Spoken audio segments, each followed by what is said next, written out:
বলছি, বেশি লম্বা না করে। প্রথম হচ্ছে ফিতনা থেকে আল্লাহর আশ্রয় গ্রহণ করবেন, অন্তর থেকে, কথার দ্বারা, দোয়া পড়ে এবং কাজের দ্বারা। কার কাজ থাকলেও ডিউটি করতে হবে, না থাকলেও ডিউটি করতে হবে, করতে হবে। এই হচ্ছে আমাদের দায়ী ভাইদের রুজি। আলহামদুলিল্লাহ, বলে আলহামদুলিল্লাহ, দায়ীদেরকে আল্লাহ এইভাবে দাওয়ার ওপর রুজি দিয়েছেন। কিন্তু কিসের ফিতনা? কিসের ফিতনা? পয়সার ফিতনা। পয়সার ফিতনা। ওয়াইন্না ফিতনাত উম্মতি আল মাল। পয়সার ফিতনা লিপ্ত হয়েছে। জি, বহু মুসলিম এগুলো তো জড়িত। আসসালামু আলাইকুম রাহমাতুল্লাহি ওয়া বারাকাতুহু। শেষখানে ফিতনা বলে শেষ করে দেব, সেটা হচ্ছে পয়সার ফিতনা। কিসের ফিতনা? পয়সার ফিতনা, বড় ফিতনা। আর এই ফিতনা বহু ফিতনাকে জন্মাচ্ছে।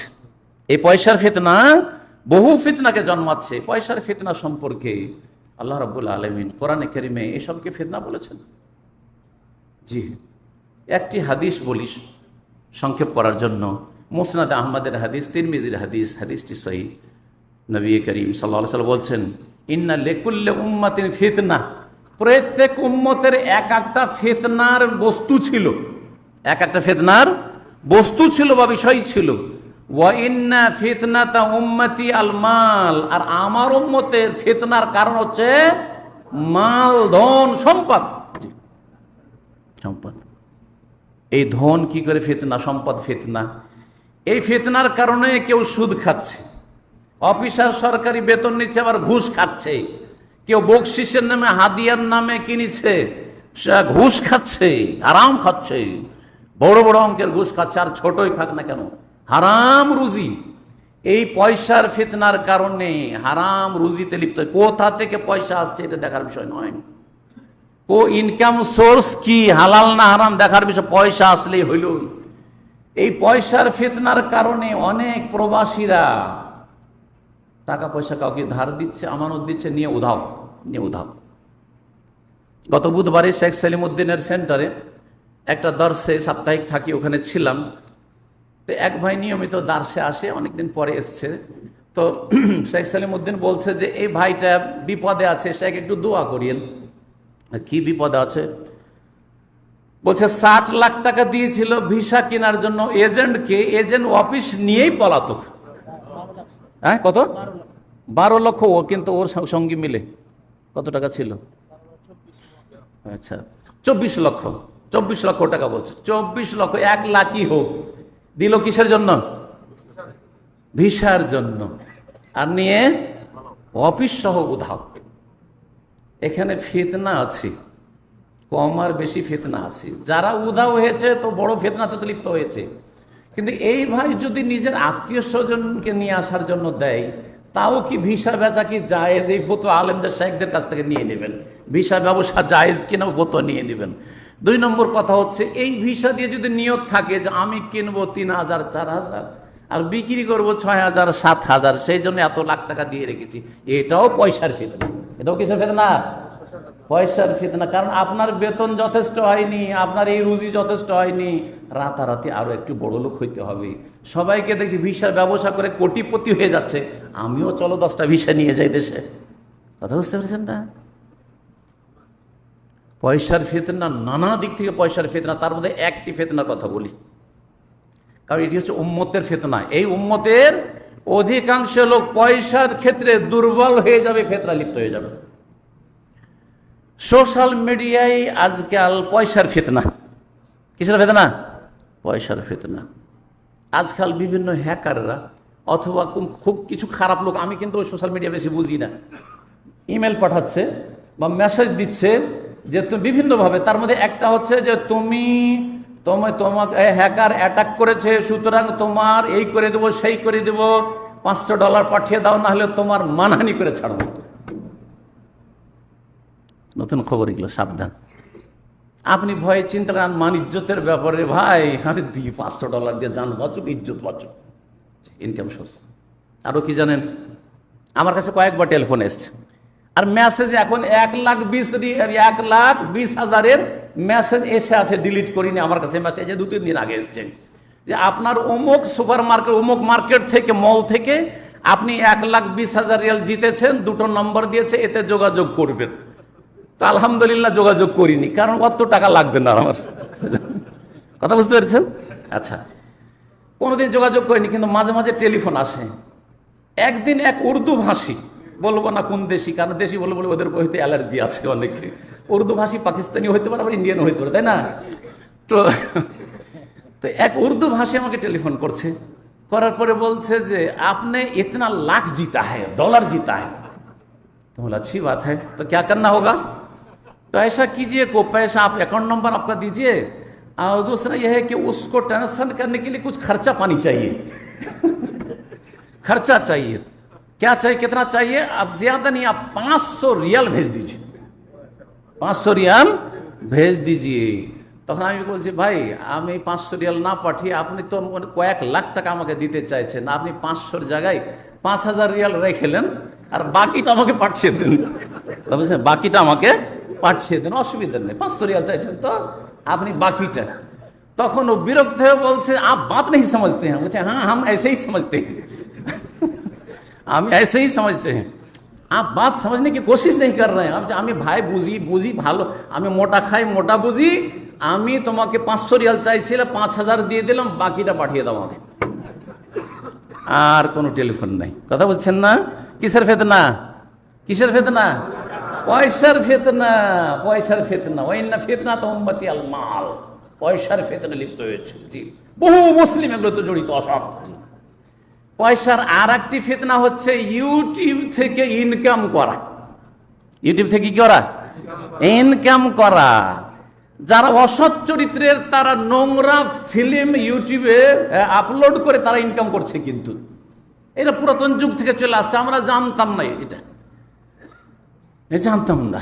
প্রথম বোম্বাই যখন পিস টিভিতে গেলাম, তো পিস টিভির একজন কর্মকর্তা বলল যে আপনি কি জানেন যে আপনার এত ফলোয়ার আছে, আর এত আপনার আলোচনা শোনা হয়, তো ইউটিউব থেকে লোকেরা ডলার ইনকাম করতে পারে, আপনি কি জানেন? যে ভাই আমি তো জানি না, জীবনে প্রথম শুনলাম, এই 2014-তে প্রথম শুনলাম এটা, আমি তো জানি না ভাই। তারপরে ইউটিউবে আমার বক্তব্য আমি আপলোডও করি না, আর এগুলো বুঝিও না, টেকনোলজি ও ঝামেলা। আর ও ঝামেলা কি, আমি ওসব ফেতনাতে নেই, বুঝি না কিছু, ওগুলোতে কোনো ভুরুক্ষেপ করলাম, শুনে রেখেছিলাম। কথায় কথায় ভাইদের সামনে কোনো গল্প করেছি, জি হ্যাঁ শুনেছে। আর তারপরে যারা আমাদের ধরেন বিভিন্ন জায়গা থেকে আপলোড করে, তারা তখন দেখলো এটা তো একটা বেটার চান্স, এটা তো একটা কি বেটার চান্স। সুতরাং ডলার অপশন খুলে নাও ইউটিউবে, আর ওর কি ইন্স্যুরেন্স করে নাও, আর মাসের মাস বসে বসে শুধু আপলোড করবো শেখদের ভিডিও। আর দেখেন দাওয়াতের কাজও হইলো, কি হলো, কলা বিক্রিও করা হইলো, আর মেলা দেখাও হইলো। কথা বুঝতে পেরেছেন? আপলোডও করা হইলো, মাশাআল্লাহ দিনের খেদমতও করছে। ইখলাস গিয়ে কোথায় পৌঁছাইলো? পয়সার ফিতনাতে গিয়ে পৌঁছে দিল। এতে তারপরও কোনো আপত্তি ছিল না, তারপরও কোনো আপত্তি ছিল না যে জাগা কে ইনকাম করছে না করছে। আমি আমার দাওয়াতে ম্যাটেরিয়ালস দিয়ে আমি নিজে আলহামদুলিল্লাহ ওইসব ইনকাম করিনি, আর করব না। এক সময় 2005-এ যখন প্রথম এই ডিভিডি আর ভিসিডি শুরু হয়, তখন একটা ডিভিডি বাংলাদেশের কোন এক ঢাকার লাইব্রেরিতে 120 টাকা করে বিক্রি করত। একটা ডিভিডি কত বিক্রি করতো? 120 টাকা বিক্রি করতো। দেখেছি যে ওর উপরে লেখা আছে 120 টাকা মূল্য লেখা আছে। নাম বলবো না, লাইব্রেরি, একাধিক লাইব্রেরি এগুলো করতো, কেউ কম কেউ বেশি। কিন্তু আলহামদুলিল্লাহ আমার দাওয়াতি যেসব ম্যাটেরিয়ালস রয়েছে সেটা দিয়ে আলহামদুলিল্লাহ 1 পয়সা খাইনি। 8 ঘন্টার ডিউটি করে যে রুজিটা খাই ওইটাই যাই বলেন ডিউটি করি। এই নয় যে বক্তব্য দিয়ে দিলাম ছুটি আর তারপরে এত টাকা দেন আমার ফিস, এসব আবার নয়। 8 ঘন্টার ডিউটি করতে হবে, সকালে এত ঘন্টা, বিকালে এত ঘন্টা। আপনার কাজ থাকলেও ডিউটি করতে হবে, না থাকলেও ডিউটি করতে হবে, করতে হবে। এই হচ্ছে আমাদের দায়ী ভাইদের রুজি। আলহামদুলিল্লাহ, বলে আলহামদুলিল্লাহ, দায়ীদেরকে আল্লাহ এইভাবে দাওয়ার ওপর রুজি দিয়েছেন। কিন্তু তারা কোরআন হাদিস বিক্রি করে পয়সা নেই নেন, বরং তারা সময় দিয়ে, শ্রম দিয়ে, শারীরিক মানসিক মেহনত করে তারপরে 8 ঘন্টা আপনাদের মতো ডিউটি করে অল্প পয়সা পাই। শুনলে অবাক হবেন, সেটা শুনিয়েন না, ভালো হবে। কারণ আপনার তখন পয়সা দিয়ে মানুষকে ওজন করা শুরু করবেন, হ্যাঁ, যে এত কম পয়সা এদের, তাহলে তো আমি ওর চাইতে অনেক সিনিয়র, তাই না? কারণ দায়ীদের যে বেতনটা তার চাইতে অনেক বেশি আপনারা ইনকাম করছেন, কিন্তু অনেকের প্রয়োজনই মিটছে না, অশান্তি মিটছে না। কিন্তু আলহামদুলিল্লাহ সহি আকিদার আলেমরা, দায়ীরা এত আল্লাহর ফয়সালার উপর সন্তুষ্ট যে আলহামদুলিল্লাহ তাদের সুখ শান্তি চেহারাতে দেখতে পাচ্ছেন। ওজু হুইয়া মাইজেন নাদেরা, দুনিয়াতে আলহামদুলিল্লাহ নাদেরা। জি হ্যাঁ, কথা বোঝা গেছে। জি, আমাদের কাছে সমস্যা এই ইউটিউবের ফিতনাই, এই যে পয়সা ইনকাম করা, তাতে দুটো ফিতনা বা দুটো ক্ষতিকর দিক। সেটা হচ্ছে, একটা হচ্ছে যে তাতে বিভিন্ন নোংরা অ্যাডগুলো চলে আসছে, যেটা আমাদের কল্পনাতেও ছিল না। আস্তে আস্তে আস্তে যখন নলেজ বাড়লো, কারণ আস্তে আস্তে টেকনোলজি আসছে, তো নলেজ বাড়ছে, জানতে পারলাম আরে ভাই এ কি কাম খারাপ হচ্ছে। বক্তব্যের মাঝে বারবার করে অ্যাড আসছে, কখনো মহিলার অর্ধ উলঙ্গ ছবি চলে আসছে, সামান্য একটু কাপড় শরীর আছে না আছে, কখনো মিউজিক চলে আসছে, ইত্যাদি ইত্যাদি। এইভাবে এই একটি বড় ফিতনা। একটা লোক ওয়াজ শুনতে চাইছে, দিনের কথা তৌহিদ সুন্নাত শুনতে চাইছে, কিন্তু সেখানে কি হচ্ছে, অ্যাড, নোংরা অ্যাড এসে সেখানে করে মানুষের চরিত্র, আমল, ঈমানকে নষ্ট করে দিচ্ছে।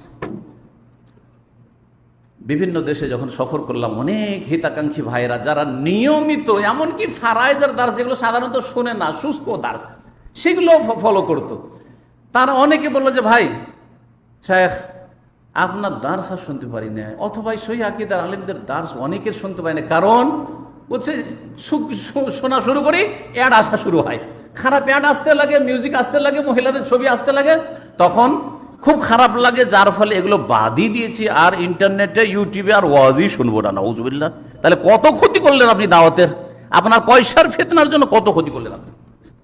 জি, শেষ করে দিচ্ছি।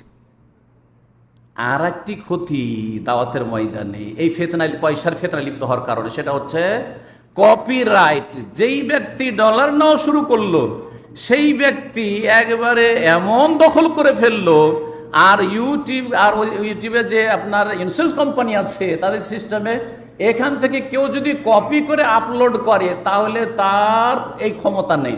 হ্যাঁ, তাকে রেড সিগন্যাল চলে আসবে, আর খবরদার তুমি এই কাজ করবে না, না হলে তোমারটা শেষ। তার মানে দাওয়াতি কাজকে কত আপনি সংকীর্ণ করে দিলেন। দাওয়াতি কাজের রাস্তাকে আমরা প্রশস্ত করতে চাই, মানুষের কাছে কথাগুলো পৌঁছাইতে চাই, আর আপনি সেটাকে সীমিত করে দিলেন এই ফিতনার কারণে।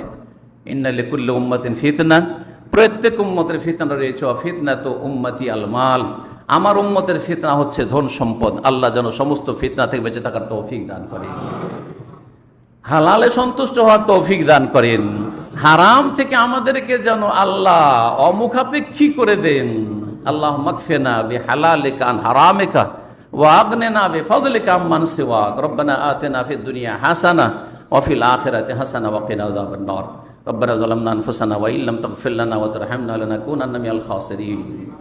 রব্বানা লা তুযিগ কুলুবানা বা'দা ইয হাদাইতানা ওয়া হাব লানা মিন লাদুনকা রাহমাতান ইন্নাকা আনতাল ওয়াহ্হাব।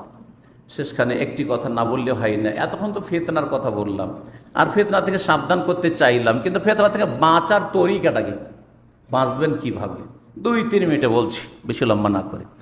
প্রথম হচ্ছে ফিতনা থেকে আল্লাহর আশ্রয় গ্রহণ করবেন, অন্তর থেকে, কথার দ্বারা, দোয়া পড়ে এবং কাজের দ্বারা। কার কাছে আশ্রয় নেবেন? আল্লাহর কাছে। আলোচনাতে এসছে এই বিষয়টি, কিন্তু আল্লাহর কাছে আশ্রয় নিলে আল্লাহ অসহায় ধাক্কা দিয়ে ফেলে দেবেন না। আমরা কোনো মানুষের কাছে যদি আশ্রয় নিতে, ভাই একটু আমার হেল্প করেন, অনেক সময় কি করে, যাও যাও যাও বাইরে চলে যাও। আল্লাহ এটা করেন না, আল্লাহ তাড়িয়ে দেন না।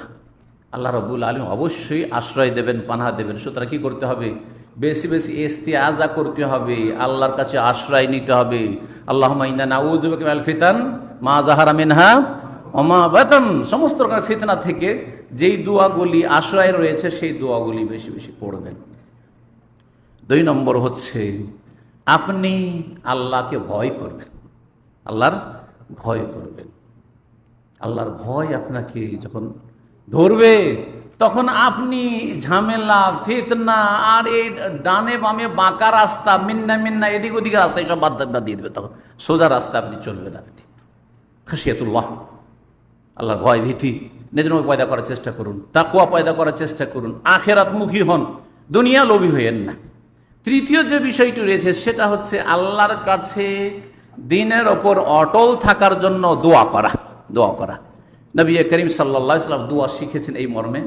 আর কোরআনী দোয়া একটু আগে পড়লাম, রব্বানা লা তুযিগ কুলুবানা বাদা ইয হাদাইতানা, আল্লাহ আমাদেরকে হেদায়েত করার পরে অন্তরকে বাঁকা করে দিও না, বক্র করে দিও না। ওয়া হাব লানা মিন লাদুনকা রাহমাতান ইন্নাকা আনতাল ওয়াহ্হাব। জি, আর হাদিসে দোয়া আছে, কারো জানা আছে? আল্লাহ মুকাল্লিবাল কুলুব সাব্বিত কালবি আলা দীনিক, আল্লাহ অন্তরের আবর্তন বিবর্তনকারী, তুমি সাব্বিত কালবি, আমার কলবকে, হৃদয়কে প্রতিষ্ঠিত রাখো, অটল রাখো তোমার দ্বীনের উপর। আল্লাহ মুসাররিফ আল কুলুব সাররিফ কালবি ইলা তাআতিক ওয়া আলা তাআতিক, আল্লাহ আমার দিলকে ফিরিয়ে দাও। বিভিন্ন হাদিসে এই দুটো শব্দ দিয়েছে, মুকাল্লিবাল কুলুব সাব্বিত কালবি আলা দীনিক, আল্লাহ মুসাররিফ কালবি আলা তাআতিক। তো এই দোয়াগুলি করবেন, আল্লাহ যেন আমাদেরকে, নিজের ভাষায় দোয়া করবেন, আল্লাহ যেন দ্বীনের ওপর আমাদেরকে অটল রাখেন, সমস্ত ফিতনা থেকে হেফাজতে রাখেন। এবং আল্লাহ রাব্বুল আলামিন যে ফিতনাগুলি বললাম, আবার সংখ্যা বলছি, শিরকের ফিতনা